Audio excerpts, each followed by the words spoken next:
Semua ibadah anak cucu Adam itu bainal qabul warrad. Bisa jadi diterima, bisa jadi enggak. Satu-satunya Pak, satu-satunya ibadah dalam Islam yang udah pasti diterima, hatta dari orang fasik sekalipun, kata beliau. Hatta dari orang fasik sekalipun, tukang mabuk misalnya. Apalagi misalnya, sebutlah kefasikan-kefasikan itu. Orang fasik kalau melakukan ibadah ini pasti Allah terima. Apa itu? Nah, sekarang kita mau coba nih pagi hari ini supaya iman kita bertambah. Karena syahadat itu nggak bisa satu doang Pak. Syahadat itu nggak bisa bunyinya asyhadu alla ilaha illallah saja. Jadi kalau ada orang ngaku beriman, asyhadu alla ilaha illallah, selesai sampai situ nggak diterima imannya. Sampai dia melengkapi kesaksiannya kepada Allah itu dengan wa asyhadu anna Muhammadar Rasulullah. Nah, orang muslim harusnya sadar bahwa dalam hidup gak bisa kita beragama secara pincang. Hanya mendekatkan diri kepada Allah saja, sholat aja tiap hari, lupa membangun hubungan kedekatan emosional antara kita dengan kekasih Allah, yaitu Nabi Muhammad sallallahu alaihi wasallam. Harus dua-duanya berimbang. Baca Quran iya, baca salawat juga iya. Baca Quran adalah salah satu medium komunikasi kita dengan Allah Subhanahu wa Ta'ala. Baca salawat adalah salah satu perantara kita membangun hubungan emosional, kedekatan emosional dengan kekasihnya yang mulia Muhammad sallallahu alaihi wasallam. Dengarkan Pak, saya mau menyampaikan cerita. Nah, karena kita paling demen kalau cerita-cerita begini. Ceritanya bukan dongeng ya, saya bawa kitab nih. Sekarang ngaji perlu pakai kitab Pak, karena banyak orang zaman sekarang ngomong agama asal-asalan. Gak pakai referensi, gak pakai rujukan. Agama itu zaman sekarang hampir kayak jadi permainan. Untuk orang zaman sekarang nih, kalau lihat pengajian di YouTube, yang penting sesuai selera. Sesuai selera diambil begitu aja. Jangan ya Pak ya. Kita harus belajar beragama secara otoritatif kalau bahasa mahasiswanya. Secara akademis, rujukannya jelas, ulamanya jelas. Nih, saya bawa kitab nih. Tanbihul Ghafilin, artinya peringatan bagi orang-orang lalai. Siapa orang lalai? Kita ini orang-orang lalai. Kita perlu diingatkan karena kita bukan malaikat. Kita bukan malaikat, ibadah kita kadang turun naik. Iman kita juga begitu, makanya kita perlu diingatkan sebagai orang-orang yang lalai. Ada cerita bagus nih Pak.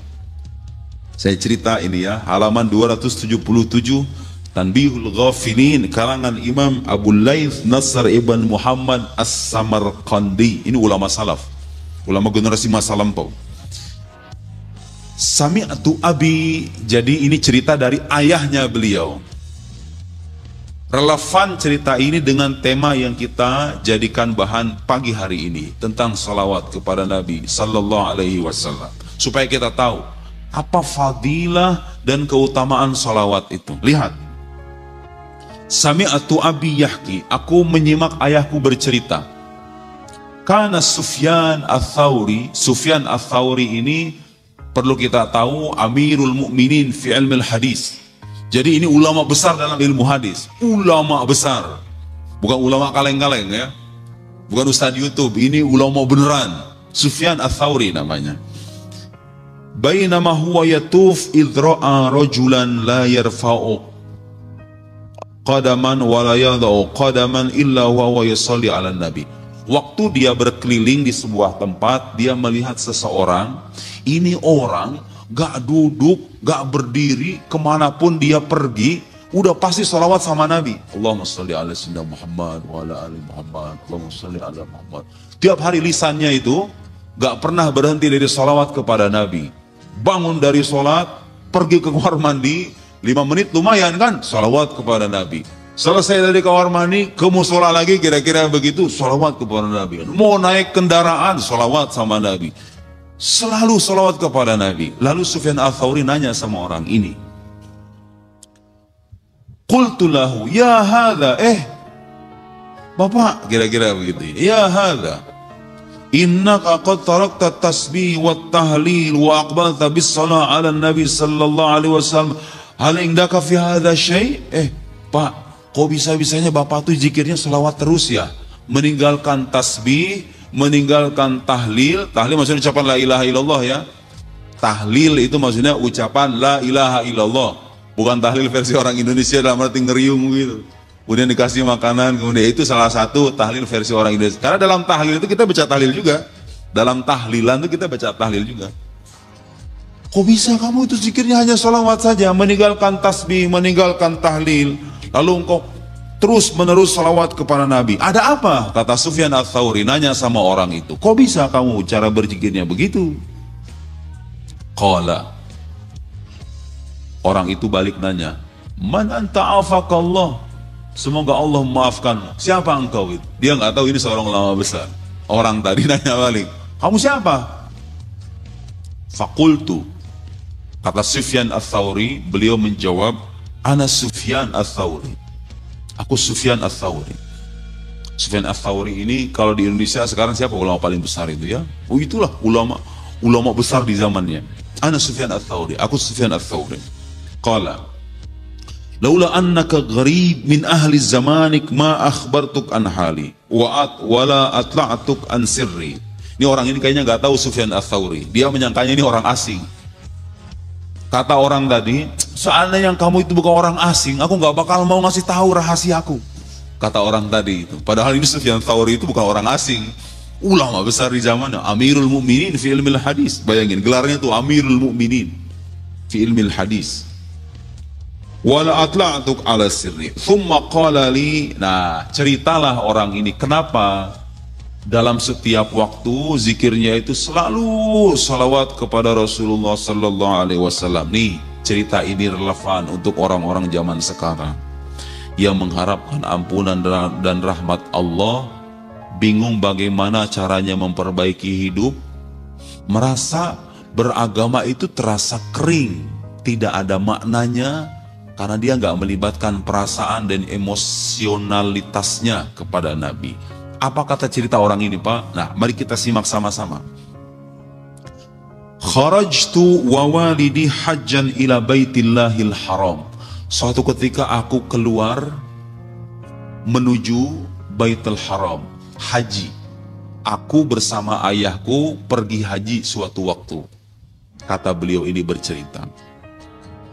Hatta idza kuntu fi ba'dil manazil, sampai ketika aku tiba di beberapa tempat gitu ya, di beberapa tempat singgah. Beliau sedang pergi haji bersama ayahnya, singgah di beberapa tempat. Kemudian apa yang terjadi? Maridhu walidi faqumtu li'u'alijahu. Ayahku terbaring sakit dan aku mengobatinya. Waktu mau pergi haji, bapaknya terbaring sakit di tengah jalan, anaknya mengobati bapaknya. Fabainama ana dzatil lailah. Di suatu malam hari, kata beliau ini melanjutkan ceritanya. Fabainama ana dzat laila inda ra'sihi, ketika aku berada di kepalanya, di samping kepalanya, beliau berbaring, aku di samping kepalanya. Idma tawalidi waswadda wajhu. Ayahku wafat, wajahnya hitam. Wajahnya hitam, banyak dosa ini orang. Sampai-sampai mati wajahnya hitam. Ada emang Pak, orang-orang yang matinya dalam nauzubillah min dzalik, nasallallahu alaihi wasallam. Mudah-mudahan kita nggak termasuk. Ada orang-orang yang keadaannya ketika menjelang ajal itu seperti itu. Ini ayahnya begitu. Artinya ini banyak dosa ini orang ini. Fakultu, aku berkata ketika itu, inna lillahi wa inna ilaihi raji'un. Nah ini inna lillahi wa inna ilaihi raji'un, kalau kita paham maknanya, itu mengajarkan ketabahan sama kita Pak.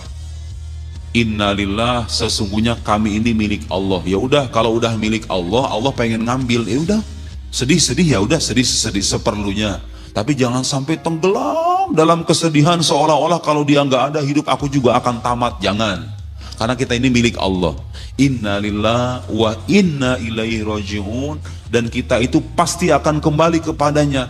Dia sekarang wafat, aku juga nanti akan wafat, jika nunggu giliran doang, kan kira-kira begitu.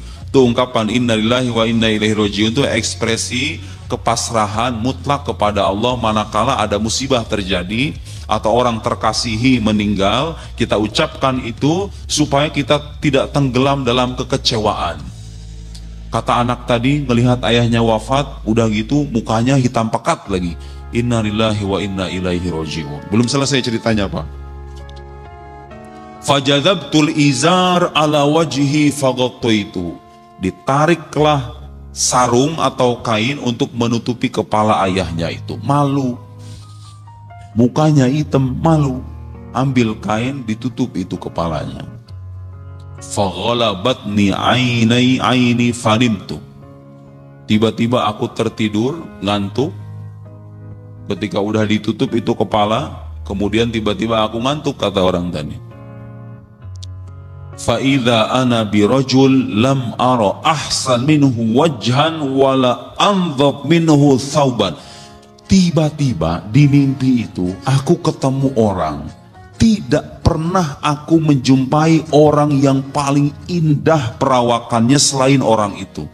Wajahnya paling indah, bajunya paling bersih. Sementara ayahnya wafat dalam keadaan kepalanya hitam gara-gara banyak dosa. Di mimpi itu ketemu sama laki-laki yang seperti itu. Bersih wajahnya, bersih bajunya, indah. Wala atyab minhu rihan. Wanginya saya nggak pernah menjumpai yang lebih wangi ketimbang orang itu. Kata orang tadi, yarfa'u qadaman wa yadau ukhra.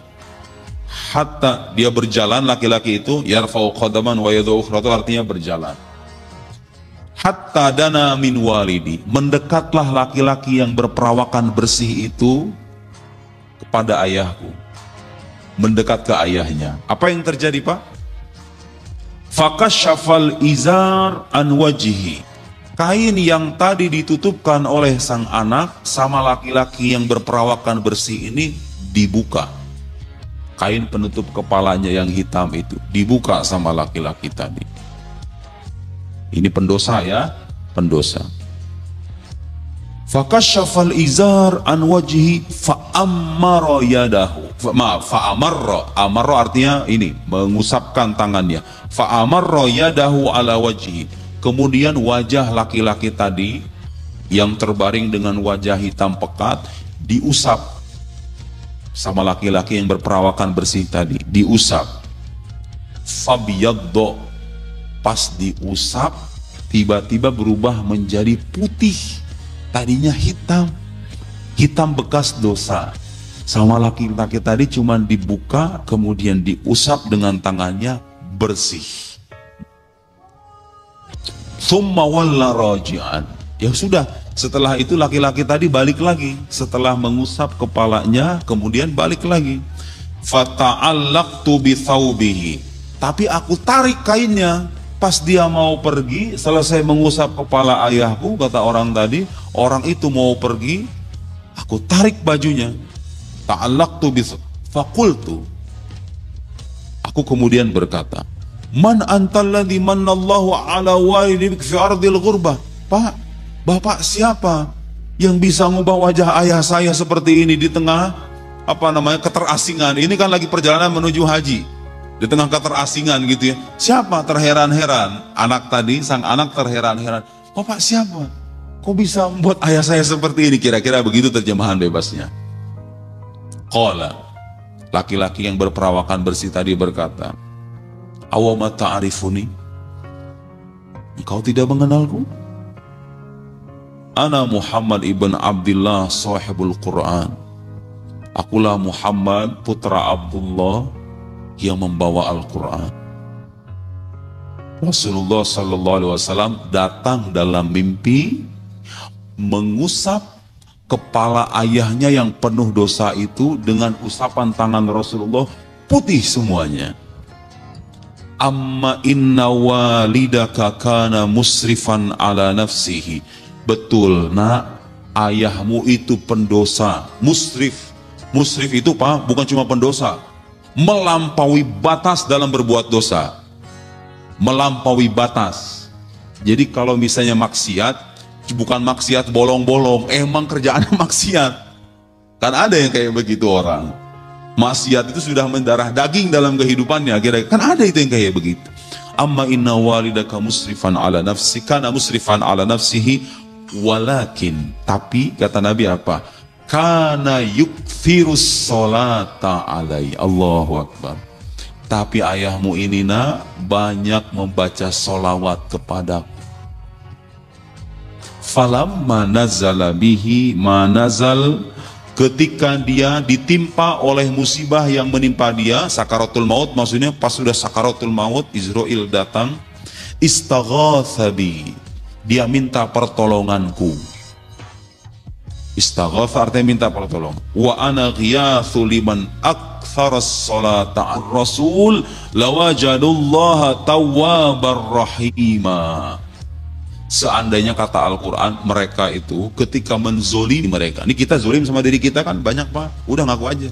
Saya, bapak, semuanya kita samanya pelaku kezoliman, pelaku kemaksiatan. Kita banyak dosa.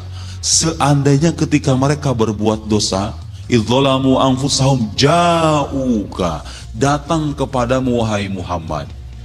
Ingat ya, ini nggak hanya berlaku bagi orang dulu yang ada nabinya beneran. Sekarang juga berlaku. Nabi itu masih ada dengan rohnya. Kalau seandainya kita berbuat zolim, terus kita datang ke Nabi Muhammad dengan banyak apa?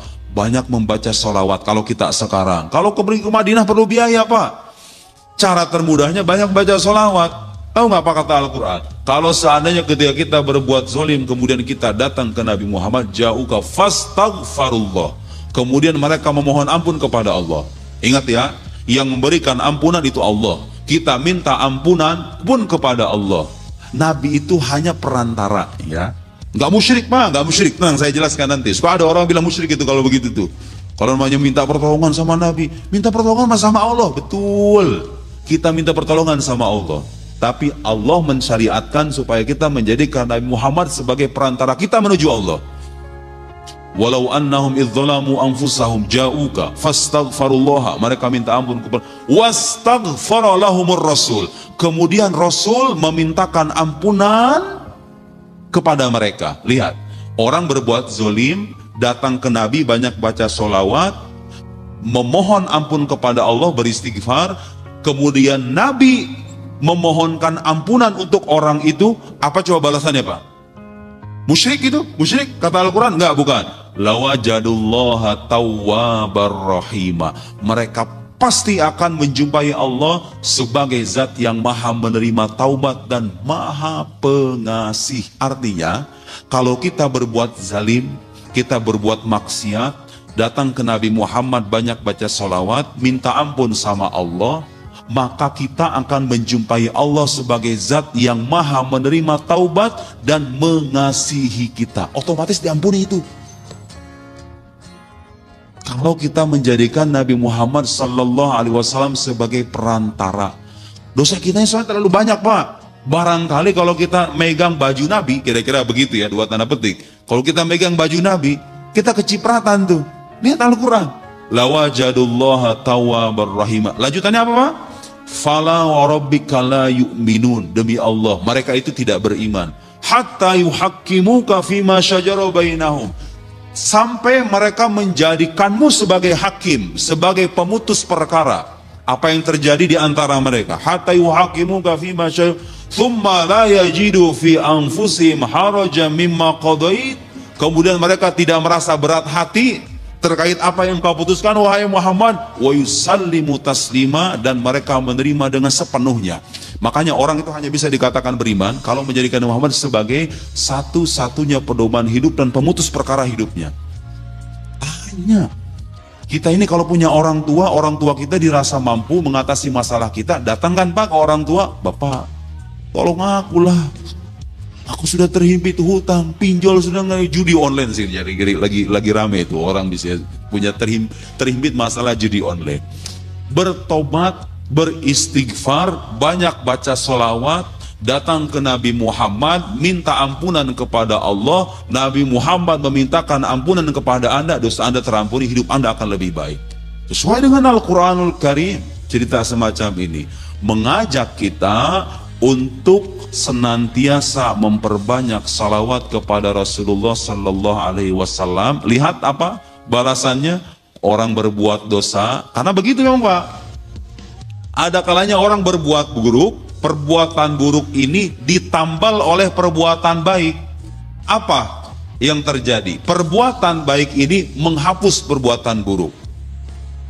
Dalam sebuah hadis Rasul bersabda, ittaqillah haitsuma kunta wa atbi'is sayyi'atal hasanata tamhuha. Bertakwalah kepada Allah dimanapun dan kapanpun kamu berada. Wa atbi'is sayyi'atal hasanah, ikutilah keburukan dengan kebaikan. Jadi kalau habis dosa, kalau bisa sedekah misalnya, kalau bisa istighfar, bertasbih, baca Al-Quran, supaya kebaikan ini menghapuskan dosa kita sebelumnya. Ini orang banyak dosa, tapi dosanya tertambal oleh salawat yang sering dilantunkan kepada Rasulullah Sallallahu Alaihi Wasallam. Ini bukan dalam konteks meremehkan dosa ya, tidak boleh meremehkan dosa. Tapi inilah bentuk optimisme supaya kita sebagai orang beragama jangan pernah berputus asa dari rahmat Allah. Apalagi kalau hati kita, batin kita tertaut secara emosional dengan Rasulullah Sallallahu Alaihi Wasallam. Guru saya Pak, nih saya tidak mengarang-arang, saya mengatakan ini karena ini yang diajarkan oleh guru kami di Al-Azhar. Ada seorang Grand Mufti Mesir, mantan Mufti Mesir, namanya Syekh Ali Juma, ulama besar. Di salah satu kitabnya, judulnya itu At-Tariq Ilallah, beliau mengatakan begini, semua ibadah anak cucu Adam itu bainal qabul warrad. Itu antara diterima dan enggak diterima. Bapak sholat ini subuh ini bisa jadi diterima sama Allah, bisa jadi kagak. Saya ceramah begini nih, bisa jadi pahalanya diterima sama Allah, bisa jadi enggak. Semua ibadah kita begitu. Sodako, puasa, ngaji, hadir majelis taklim, semua ibadah kita begitu. Bisa jadi diterima, bisa jadi enggak. Satu-satunya Pak, satu-satunya ibadah dalam Islam yang udah pasti diterima, hatta dari orang fasik sekalipun, kata beliau. Hatta dari orang fasik sekalipun, tukang mabuk misalnya. Ya? Apalagi misalnya, sebutlah kefasikan-kefasikan itu. Orang fasik kalau melakukan ibadah ini, pasti Allah terima. Apa itu? As-salah ala Nabi Sallallahu Alaihi Wasallam. Bersalawat kepada Nabi Sallallahu Alaihi Wasallam. Kenapa kata beliau? Kenapa? Karena ini ibadah berkaitan langsung dengan kekasih Allah. Janabin Nabawi Syarif ya, kekasih Allah yang mulia. Kita kalau sholawat udah pasti diterima Pak. Makanya ibadah kalau kita merasa, aduh sholatku ini gimana banyak cacatnya, sholawat sama Nabi perbanyak, insya Allah itu bisa menambal kekurangan ibadah kita. Insya Allah itu diterima. Kalau kata guru saya memastikan, itu penjelasan para ulama, artinya mereka punya dalil. Terlepas kita tahu atau tidak mana ayatnya, mereka meneliti dari Al-Quran dan Sunnah. Kata mereka ibadah yang sudah pasti akan diterima dari orang Muslim sekalipun dia fasik, itulah salawat kepada Nabi Sallallahu Alaihi Wasallam. Makanya kita yang merasa ibadahnya kurang, anak-anak muda yang merasa tatoan, yang merasa hidupnya dulu gelap, suka mabok dan lain-lain, Anda punya hak yang sama mencintai Nabi Muhammad Sallallahu Alaihi Wasallam. Kalau Anda bersolawat, salawat Anda akan diterima, terlepas Anda kotor atau bersih. Karena sosok yang Anda salawati adalah kekasih Allah yang mulia Sallallahu Alaihi Wasallam. Kalau Bapak baca ayat Al-Quran dari mulai Al-Fatihah sampai An-Nas nih, buka ayat Al-Quran ya, Al-Fatihah sampai An-Nas, tidak pernah ada Pak, tidak pernah ada Nabi disebutkan secara jelas oleh Allah Subhanahu wa Ta'ala dalam Al-Quran, innallaha, sesungguhnya Allah, lihat Allah, bukan cuma Allah saja, wa malaikatahu, malaikatnya. Kurang besar apa itu? Kalau Allah saja sendiri melakukan ini sudah cukup menjadi bukti kebesaran. Ini Allah nggak cukup mengatakan dirinya, innallaha wa malaikatahu, Allah para malaikatnya yusalluna 'alan nabi, bersalawat kepada Nabi, ya ayyuhalladzina amanu, wahai orang-orang beriman, sallu alaihi wasallimu taslima, bersalawatlah kepada beliau. Allah salawat sama Nabi gimana maksudnya? Ulama beda pendapat.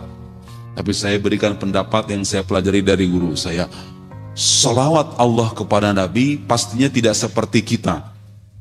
Kita akan baca salawat Allahumma sholli ala sayyidina Muhammad dengan ucapan Allah bersalawat, artinya Allah menjadikan Nabi atau mencurahkan kepada Nabi rahmat khusus, sehingga dengan curahan rahmat khusus itu Nabi menjadi rahmat bagi seluruh alam. Wa ma arsalnaka illa rahmatan lil alamin. Dan tidak ada itu Nabi yang disebutkan wa ma arsalnaka illa rahmatan lil alamin, sebagai rahmat bagi seluruh alam. Karena Nabi dulu itu pas syariatnya terbatas. Bani Israel, Nabi Musa itu kaumnya Bani Israel, ya udah Bani Israel aja yang wajib beriman sama Nabi Musa, yang lain mah enggak. Kaumnya itu terbatas.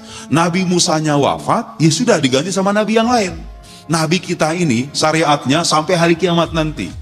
Makanya Al-Quran menegaskan setegasnya bahwa Rasulullah itu diutus sebagai rahmat bagi seluruh alam. Bahkan disebutkan dalam ayat tersebut menggunakan kata rahmat yang merupakan masdar. Karena kata para ulama, hada ablagh, itu maknanya lebih dalam. Seolah-olah Allah itu bukan cuma pengen bilang Nabi Muhammad adalah rahmat, tapi Nabi Muhammad itu adalah rahmat itu sendiri. Jadi bukan beliau mencerminkan rahmat, tapi Nabi Muhammad itu rahmat Allah yang sesungguhnya, yang datang untuk umat manusia semuanya, muslim ataupun non-muslim. Tidak ada Nabi yang dipuji semacam itu. Tidak ada Nabi yang dipuji oleh Allah sehingga Allah menegaskan dia, malaikatnya bersalawat kepada Nabi, artinya mencurahkan rahmat dengan pencurahan rahmat yang khusus yang menjadikan yang makhluk paling mulia sejagat raya sebagai rahmat bagi seluruh alam semesta, Nabi kita Muhammad sallallahu alaihi wasallam. Nabi-nabi yang lain kalau kita baca di Quran Pak, dipanggil dengan nama aslinya, ya Ibrahim, ya Musa, ya Isa, ya Adam, ya Nuh. Bapak kalau baca Al-Quran ini, lihat kalau Nabi kita dipanggilnya apa? Ya ayuhan Nabi, ya ayuhar Rasul, wahai Nabi. Dipanggil dengan panggilan yang mesra. Beda sendiri ini manusia agung ini dengan Nabi yang lain. Semua Nabi mulia, tapi kemuliaan mereka berderajat. Dalam Al-Quran, Bapak kalau baca ayat Al-Quran lagi, nggak ada tuh Nabi yang diperintahkan menyebutkan ana awwalul muslimin, aku adalah yang pertama kali pasrah kepada Allah, yang pertama kali. Selain Nabi Muhammad, qul inna salati wa nusuki wa mahyaya wa mamati lillahi rabbil alamin la syarika lahu wa bidzalika umirtu wa ana awwalul muslimin. Nabi Muhammad diperintahkan oleh Allah untuk menyebutkan ana awwalul muslimin, akulah orang yang pertama kali pasrah kepada Allah itu. Padahal beliau lahir kapan? Lahir belakangan, datangnya muncul belakangan. Tapi kenapa? Kenapa disebut sebagai yang pertama kali pasrah kepada Allah? Kenapa? Berdasarkan ayat ini, sebagian ulama berpendapat itulah salah satu isyarat Al-Quran bahwa makhluk yang pertama kali diciptakan oleh Allah Subhanahu wa Ta'ala sebelum terlahirnya alam semesta adalah ruhnya Nabi kita Muhammad sallallahu alaihi wasallam. Makanya ada hadis lain, di hadis ini hadis sahih. Beliau pernah ditanya, mata kunta nabiyan ya Rasulullah, Rasulullah kapan engkau menjadi nabi? Itu kalau pertanyaan dikasih ke kita, pasti kita akan jawab usia 40 tahun, ya kan? Waktu Nabi usia 40 tahun diangkat menjadi nabi. Ternyata nggak begitu Pak. Nabi itu sebelum jasadnya ada, pada abad ke-6, sebelum beliau terlahir pada abad ke-6, hidup pada abad ke-7 di Jazirah Arabia, sebelum jasadnya terlahir, Allah itu sudah menciptakan ruhnya. Dalam hadis tadi ketika ditanya Rasulullah, kapan engkau menjadi nabi? Jawaban beliau apa? Kuntu nabiyan wa Adam munjadilun fitinati. Di riwayat lain, kuntu nabiyan wa Adam bainar ruhi wal jasad. Aku sudah menjadi nabi ketika Adam di antara ruh dan jasad. Artinya belum selesai penciptaan Adam. Penciptaan Nabi Adam belum selesai, Nabi Muhammad sudah jadi nabi dengan ruhaninya, bukan dengan jasadnya. Ditampakkan oleh Allah pada usia 40 tahun, ditampakkan ya, bukan dimulai. Nih, koreksi keyakinan kita. Nabi Muhammad itu nabi yang pertama secara ruhani, secara jasadi nabi yang paling akhir, iya. Kenapa Allah ciptakan begitu? Seolah-olah Allah ingin menjadikan kekasihnya pemula sekaligus yang paling akhir. Memulai kebaikan, memulai risalah dengan rohaninya, mengakhiri risalah dengan jasadnya. Menghimpun kebaikan semuanya. Beliau yang memulai kenabian, beliau yang mengakhiri kenabian. Dimulai dengan sisi rohaninya, diakhiri dengan sisi jasadinya. Allah Subhanahu wa Ta'ala. Allah ciptakan Nabi Muhammad, Pak, pada hari Senin. Saya pernah nanya itu sama beberapa jemaah. Tahu nggak kenapa, Pak? Nabi Muhammad ciptakan hari Senin. Senin itu dalam bahasa Arab Ithnain. Ithnain itu artinya dua. Allah Subhanahu wa Ta'ala wahid. Wa ilahukum ilahu wahid. Allah adalah zat yang esa. Wahid artinya satu, itsnain artinya dua. Allah ciptakan Nabi Muhammad pada hari Senin seolah-olah Allah ingin mengabarkan kepada seluruh makhluknya bahwa antara aku dengan Muhammad itu nggak ada perantara sama sekali. Mengisyaratkan kedekatan yang sedemikian dahsyat antara Allah Subhanahu wa Ta'ala sebagai pencipta dengan makhluknya yang paling mulia. Seolah-olah tidak ada perantara antara satu dengan dua, kan langsung. Satu dengan dua itu isyarat kepada kita bahwa ini makhluk mulia, makhluk yang spesial, tidak ada padanannya dalam makhluk manapun. Kalau kita baca sejarah hidupnya, luar biasa. Usia kita, usia Bapak, usia saya nggak akan pernah cukup untuk membicarakan keistimewaan yang tadi kita sebutkan itu. Itulah diantara beberapa keistimewaan salawat kepada Nabi Sallallahu Alaihi Wasallam yang harus kita ketahui sebagai Muslim, bahwa salawat bisa yukaffir sayyi'at, bisa menghapus dosa-dosa. Saya ingin bacakan yang lain, fadilah atau fadail salawat yang disebutkan oleh para ulama. Selesai satu kitab, saya bawa kitab lain, Afdolus Salawat ala Sayyidis Sadat, karangan Yusuf An-Nabhani. Naam, Yusuf ibn Ismail An-Nabhani, ulama besar asal Mesir. Beliau mengarang kitab Afdolus Salawat ala Sayyidis Sadat. Isinya adalah salawatnya para aulia, salawatnya para wali dengan sigoh yang berbeda-beda. Dengarkan, Pak, bagi kita yang punya masalah, yang punya kesempitan rezeki, yang punya kegundahan, rasa gelisah, rasa yang tidak nyaman dalam hidup, mulai sekarang banyak baca salawat. Kan diantara fadail salawat, dengarkan ini, Yusuf An-Nabhani dalam kitabnya mengutip sebuah hadis, man asurat alaihi hajatu, siapa yang hajatnya susah, kebutuhannya terasa susah, terasa pelik, terasa sulit, hidupnya terasa sulit. Banyak orang hidupnya sulit di luar sana, banyak. Bagaimana nasihat Nabi? Falyukthir minas solati alai, hendaklah dia banyak bersalawat kepadaku. Fa innaha, karena salawat itu, dengarkan Pak, takshif al-humum, menghilangkan kegundahan, kegelisahan, kesedihan, menghilangkan kesedihan. Wal ghumum wal kurub, itu sama, kegundahan, kegelisahan, malapetaka, hal yang menyengsarakan lah intinya, menghilangkan itu salawat itu. Wa tukthirul arzaq, nah ini yang paling kita pengen. Menambah rezeki, menambah rezeki. Wa taqdil hawaij, dan memenuhi hajat atau kebutuhan. Man asra alaihi syai' falyukthir minas salati alaihi. Fa innaha, barang siapa yang merasa kesusahan dalam sesuatu, kata Nabi, hendaklah dia banyak membaca salawat kepadaku. Fa innaha, karena salawat itu tahullul uqad, memudahkan hal yang rumit, menyelesaikan hal-hal yang rumit. Wa takshif al-kurab, menyingsingkan kesulitan dalam hidup. Banyak orang kan diuji dengan berbagai macam kesulitan, Pak. Ada yang ujiannya rumah tangga, ada yang ujiannya pekerjaan, ada yang ujiannya duit, ada yang ujiannya keimanan, bahkan banyak orang diuji. Caranya begitu. Ada sebuah hadis lain, Pak, saya dulu diajarkan sama guru saya. Ada sebuah hadis ini masyhur ya. Kata Rasulullah Sallallahu Alaihi Wasallam, aulan nasi bi yaumal qiyamah, orang yang paling dekat denganku, paling dekat. Ini bisa kita bayangin, di akhirat nanti level sorga itu beda-beda. Nabi bilang, orang yang paling dekat denganku. Lihat itu, keistimewaan macam apa itu? Kita dekat dengan Rasulullah, kekasih Allah itu udah nggak ada, pengen apa lagi kita? Udah dekat dengan Rasulullah di sorga nanti. Bahkan ada sebagian orang ketika ditanya, siflini amal jannah. Beri aku gambaran tentang kenikmatan surga itu, katanya. Tahu nggak, ada sebagian orang yang menjawabnya dengan jawaban apa? Ketika misalnya ditanya, bagaimana kenikmatan surga? Kalau kita kan bayangannya bidadari, ada sungai-sungai yang kita bisa minum, ada sungai yang terbuat dari sungai khomar, kita bisa bersenang-senang dengan dan seterusnya. Ada sebagian ulama ketika ditanya, bagaimana gambaran kenikmatan surga? Jawabannya cuma singkat. Fiha Rasulullah sallallahu alaihi wasallam. Di dalam surga itu ada Rasulullah. Selesai sudah. Kenikmatan semuanya terasa ringan. Yang penting ada Nabi di situ. Ini orang dekat dengan Nabi. Siapa itu yang dekat dengan Nabi itu? Aulan nasi bi yaumal qiyamah, orang yang paling dekat denganku pada hari kiamat nanti. Siapa itu?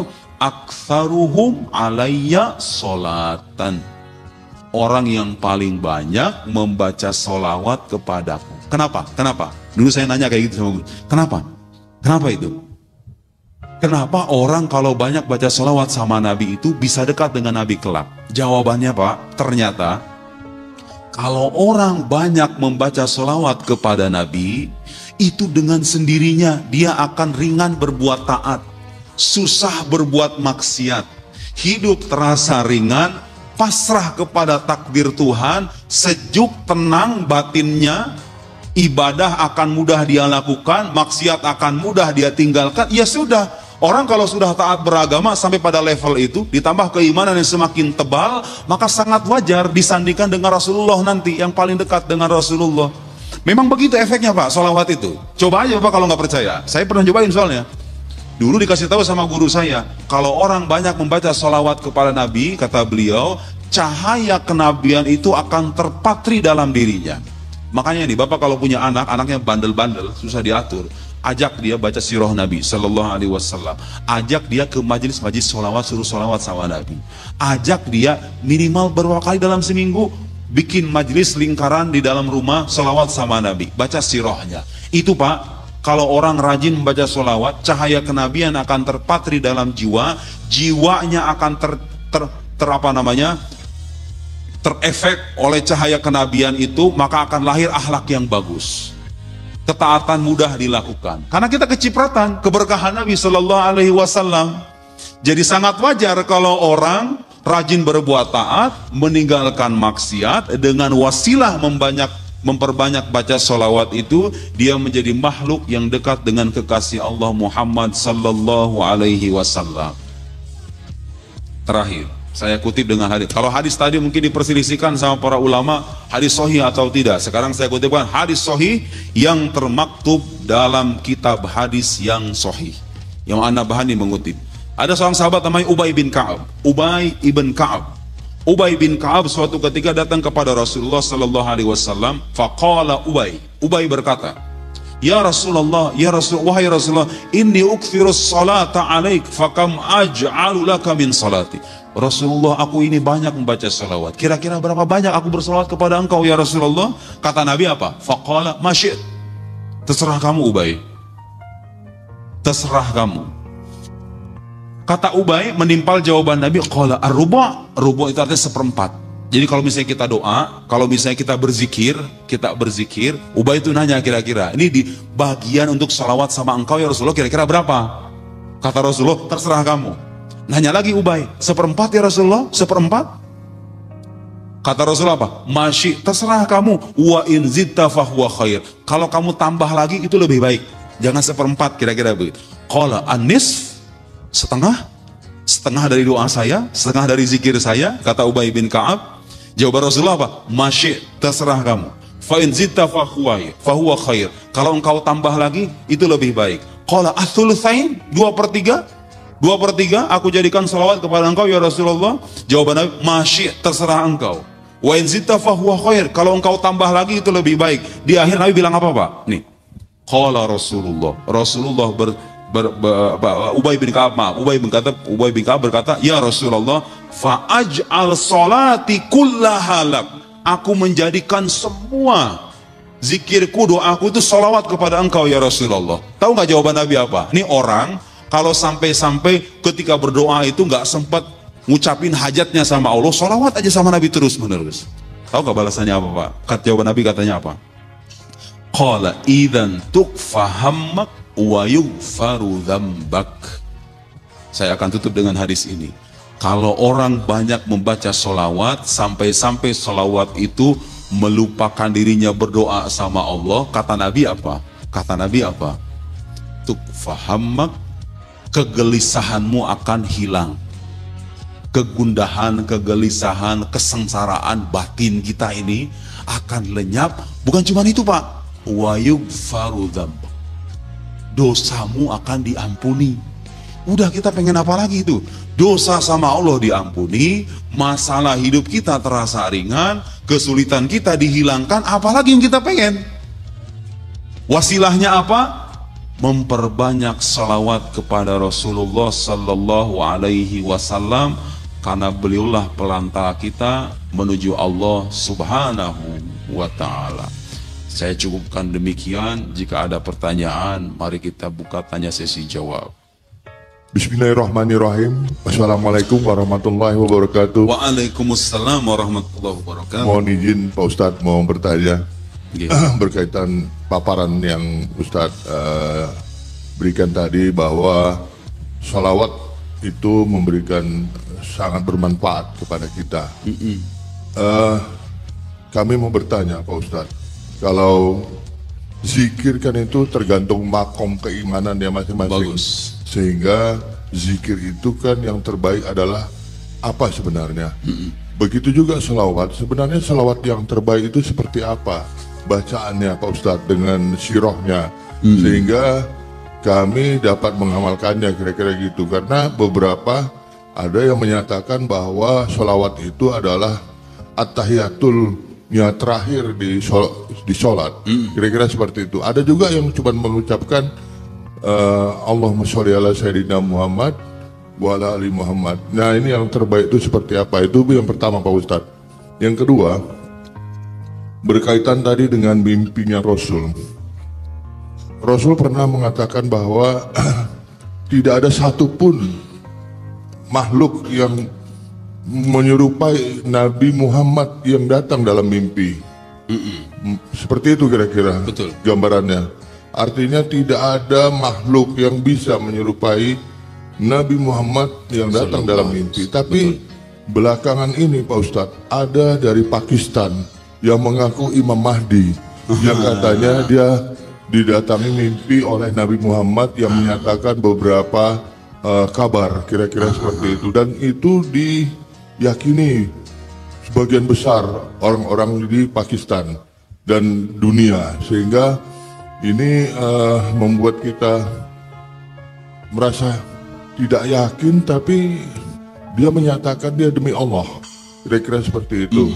Jadi kita merasa bahwa ini penipuan atau apa kira-kira gitu, dan dia meyakini bahwa dia yang meyakini bahwa dia adalah Imam Mahdi, kira-kira seperti itu. Dah, gitu aja Pak Ustadz. Wabillahi taufiq wal hidayah. Assalamualaikum warahmatullahi wabarakatuh. Waalaikumsalam warahmatullahi wabarakatuh. Saya jawab ya Pak. Saya waktu jadi mahasiswa dulu, waktu saya di Mesir, dapat nasihat kayak begitu. Harus banyak baca sholawat. Ternyata Pak, yang saya dapat dan banyak orang merasakan itu. Apa efeknya? Efek yang paling mendasar bagi orang awam terutama kita nih. Di saat kita bingung mau nyari guru yang mana yang cocok, kuliah jurusan apa yang cocok, kira-kira kalau aku memutuskan antara dua pilihan, mana pilihan yang pas? Subhanallah Pak, itu benar, saya yakin betul tuh dengan apa yang disampaikan sama guru saya, bahwa kalau kita punya hubungan emosional yang dekat dengan Rasul, dengan banyak baca sholawat, Rasulullah itu jadi pembimbing hidup kita secara batin. Seolah-olah kayak ada bisikan, kamu pilih ini, kali ini maslahat untuk diri kamu. Dan saya tidak menyesal dengan pilihan itu. Diberikan bimbingan secara batin, ya, kita ini umat Nabi Muhammad, kalau punya keterikatan batin dengan banyak membaca sholawat, kita ini dalam hidup diberikan bimbingan. Makanya ada ungkapan Pak, di kalangan para ulama, kathratus sholah ala nabi syaikhu man la syaikhu lahu. Banyak baca sholawat itu bagi kita orang awam nih, bagi kita orang awam, banyak membaca sholawat itu adalah guru bagi orang yang gak punya guru. Kenapa kok bisa begitu? Ya karena Nabi Muhammad itu masih ada dengan ruhnya membimbing kita kalau kita itu banyak sholawat kepadanya. Itu fadilah, keutamaan salawat, zikir. Dan salawat itu zikir. Jangan dibilang salawat itu hanya mengingat Nabi Muhammad. Anda ketika salawat membaca apa? Allahumma sholli ya Allah. Zikir apa bukan ya Allah? Zikir. Jangan pertentangkan mana yang ini. La ilaha illallah, Allahumma sholli alaihi wasallam. Semuanya sama-sama bagus. Tergantung kebutuhan. Makanya kita perlu guru, Pak. Karena zikir itu ibarat obat. Zikir-zikir itu ibarat obat. Bapak kalau misalnya jadi dokter, ini ada orang kena penyakit, biasanya kan dianalisa dulu, ini orang ini penyakitnya apa. Itu kalau misalnya dokter-dokter hati, dalam arti ulama-ulama yang paham dengan ilmu hati, tahu tuh zikir yang cocok untuk kamu itu ini, untuk yang orang ini, dan seterusnya. Tapi kalau kita bingung, nggak punya guru yang begituan, banyak baca sholawat. Nanti kita akan diberikan bimbingan spiritual oleh Nabi Muhammad SAW supaya kita tidak tersesat dalam berjalan, dalam memilih pilihan, dalam memilih pandangan termasuk.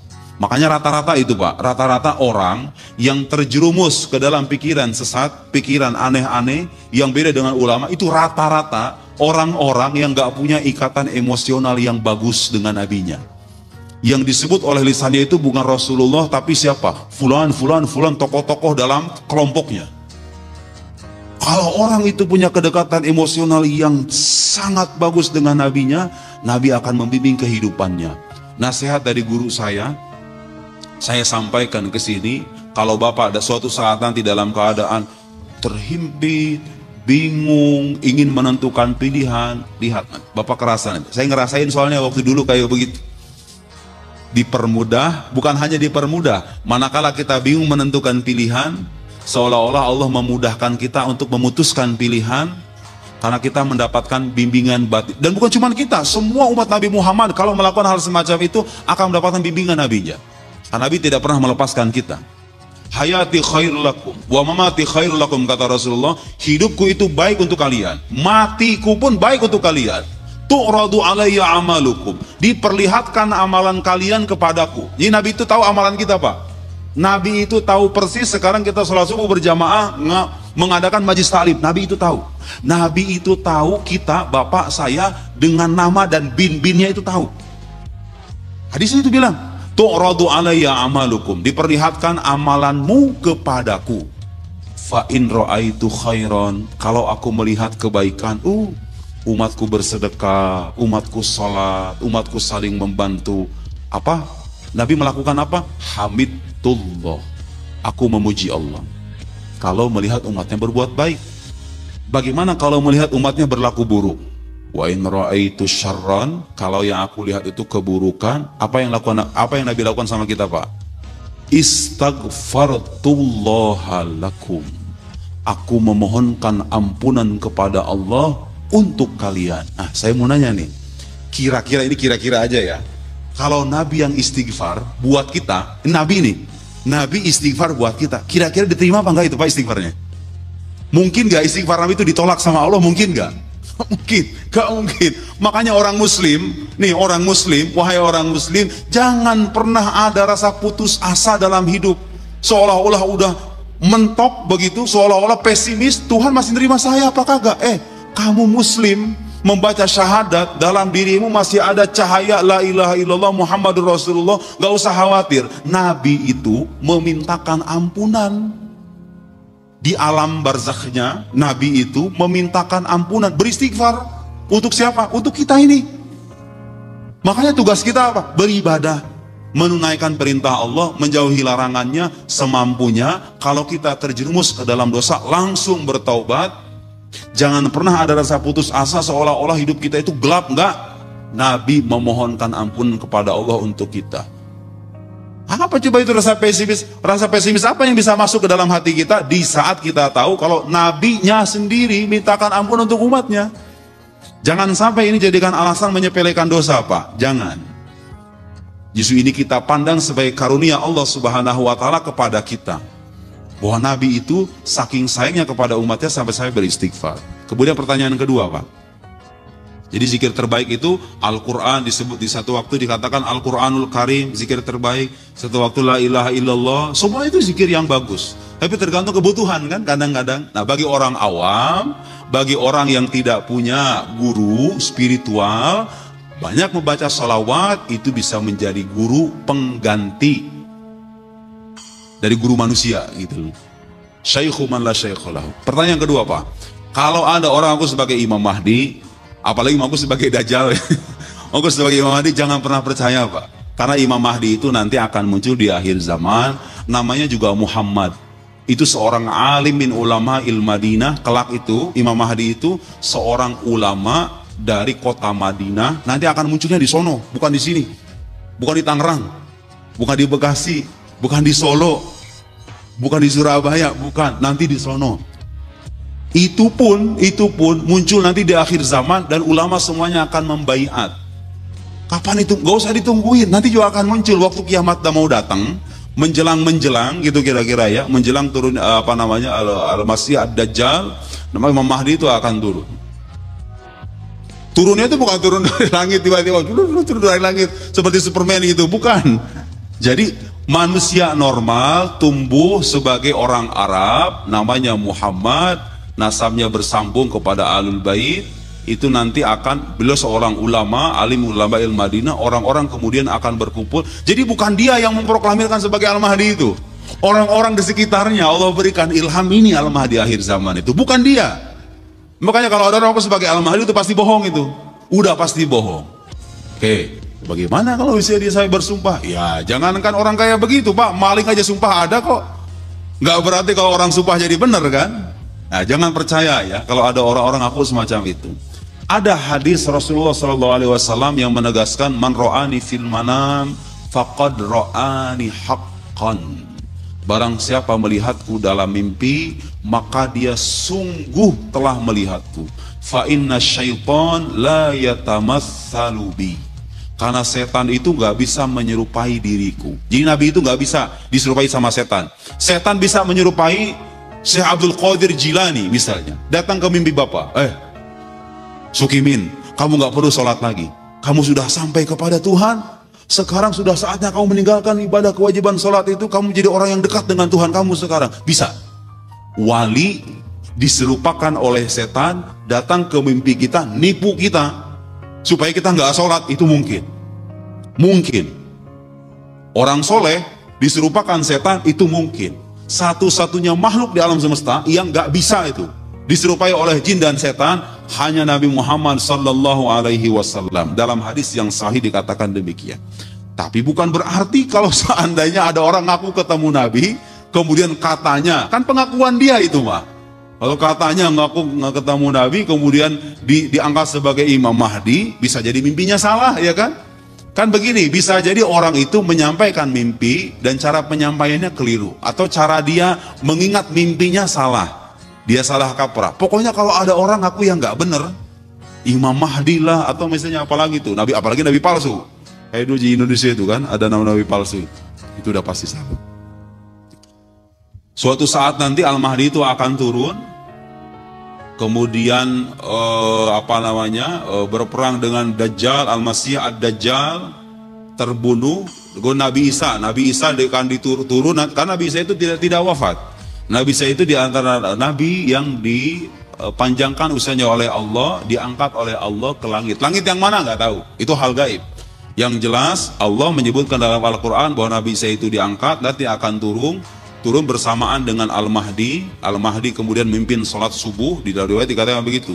Kemudian Isa Al-Masih, kemudian setelah itu membunuh Dajjal di pintu namanya Babul Lud, itu di daerah Damaskus. Itu udah dikabarkan semuanya, gak usah ditunggu, Nabi udah mengabarkan semuanya, kelak akan terjadi. Bisa jadi itu yang ngalami begitu tuh cucu dari cucu-cucunya Bapak. Kalau kiamatnya masih lama.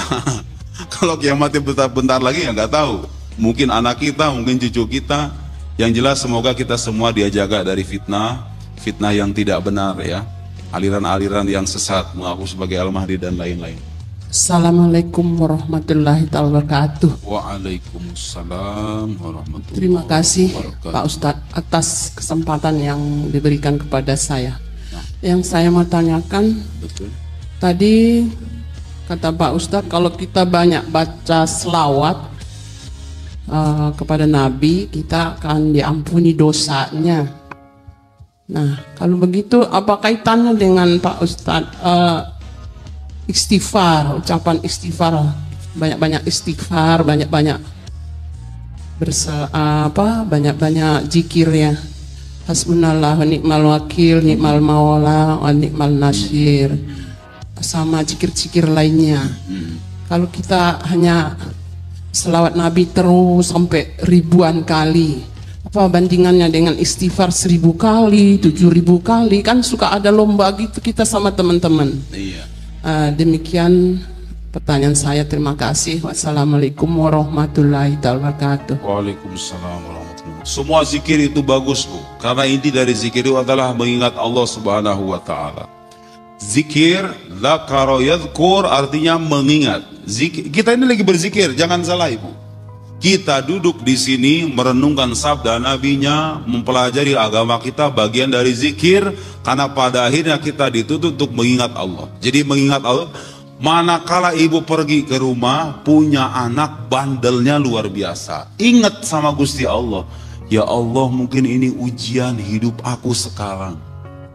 Aku pasrah ya Allah. Ini Bapak ngomong kayak begitu dalam hati, ingat sama, itu zikir. Semua zikir itu baik, semua zikir itu bagus. Juga kita menjelaskan begini bukan berarti mendorong umat muslim meninggalkan zikir-zikir yang lain, tasbih, tahlil semuanya ditinggalin, sholawat aja semuanya, enggak. Ada saat dimana kita itu bosan dengan lafaz-lafaz zikir tertentu, kan begitu. Makanya Allah itu Pak nyuruh kita beribadah dengan berbagai macam ibadah.